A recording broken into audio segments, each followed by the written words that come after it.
پارلمان لبنان روز 16 آگوست بند 502 کدکس جنایی باقی مانده از سال 1943 را لغو کرد.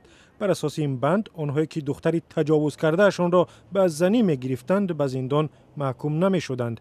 مبارزه برای از بین برداشتن این بند چند سال ادامه کرد.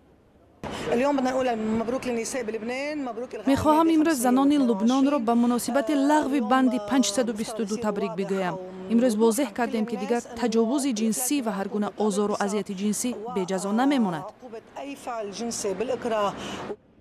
همین گونه لبنان به صف دیگر کشورهای عربی پیوست که چنین بند قانون را از بین بردند. اردن در ماه آگوست و تونس ماه ایول عین کار را کردند.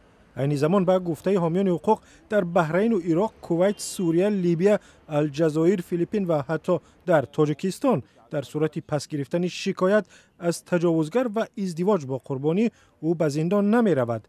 در کشورهای عربی عمدتاً محافظه‌کاران طرفدار این قانون هستند و میگویند ازدواج زن و خانواده او را از شرمندگی نجات می‌دهد.